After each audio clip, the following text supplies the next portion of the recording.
So step 4, which isn't really sequential, but we'll call it step 4 anyway, is engineering and specification. And this is sort of near and dear to my heart. And I know, Kevin, this is one of your things too, right? So we talked about all sorts of things. But before we can really get an apples-to-apples comparison from an integrator, right? If the client wants to look at more than one contractor to do this work for them, they have to have something to compare.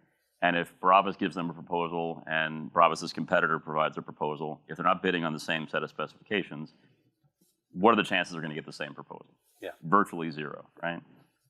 So how do we do that? And I'll get to your stuff in a minute. I think I put these out of order, so I'll talk about this first. So this is the lighting floor plan on the left-hand side that sort of corresponds to the lighting renderings that you saw earlier.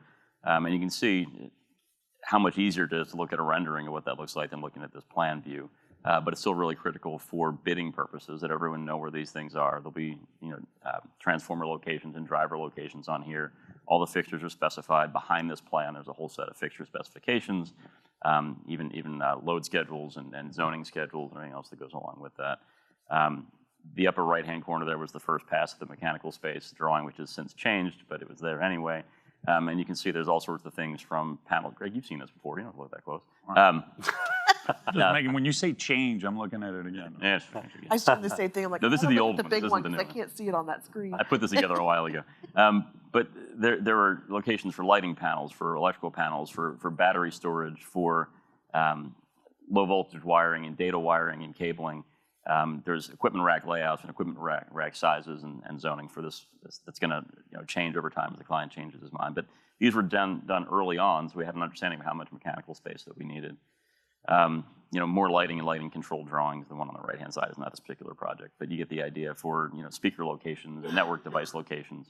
Kevin, I'll give this to you to sort of run through the Bravas engineering process and why it's so important. Yeah, I think similar to yours, right? A picture's worth 1,000 words. We can talk about Cat 6s and fibers and 22.2 and solid core firewire and all that kind of fun stuff, which I love.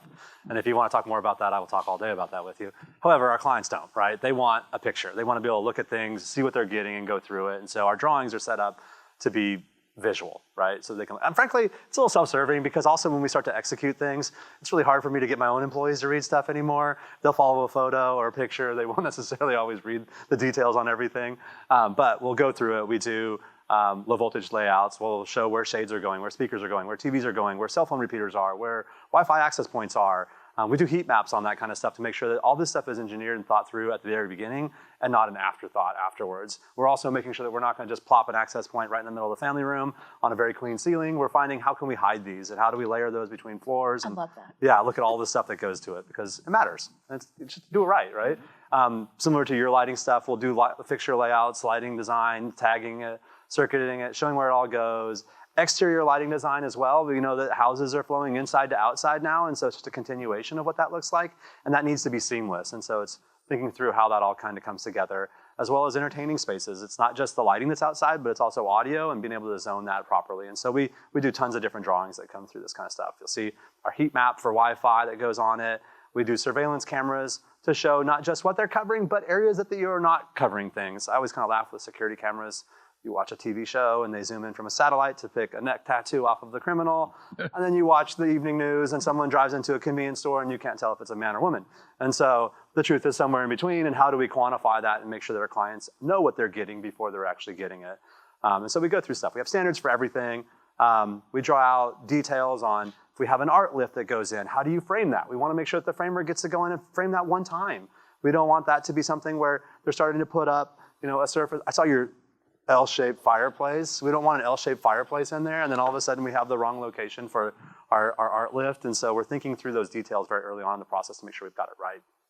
And similarly, we'll draw out the rack room, we'll draw out elevations, we'll call out what we need from a power perspective, we'll call out what we need from a cooling perspective, so that the HVAC contractor knows exactly how much BTU output our stuff is putting out, so that they can put in the right cooling for that space, so that we have the right power for that space, so that we're not overloading things and making sure that breakers aren't tripping. And going through all that kind of stuff. And so those are just generally things that we do. It's not necessarily that we do all those for every project, but we do what we need to do to make sure that the project runs smoothly and that it has all that in place. So, yeah. So I think from a consistency standpoint, just drawing, the exercise of drawing this makes you really think through the details of the project more than once, right? And at Bravas, we have a team of people, right? We have 12 or 15 designers. That's all they do every single day. And so we meet with clients, we take in, a very clear kind of normal conversational tone on what we want to accomplish. And then we turn that over to very technical people that know how to go through all of that and that can put that stuff together and then bring that back out in a format that's easy for our client to understand so that we can get to the end and make sure that they understand what they're getting and that we understand what we're delivering and that everybody else in the project has the tools that they need in order to be successful while they're doing it. And you can do a full set of drawings like this in, what, an hour or two? Yeah, 15 minutes. How long does it actually take to put this together? It depends on the complexity and what's needed, right? How long does it take to put together a design? It can vary. Most of the time, we tell people to expect, a week or so for a turnaround time, a couple of weeks, depending on the complexity of what it is. So, yeah. And our goal is to do that faster and faster and faster and better and better.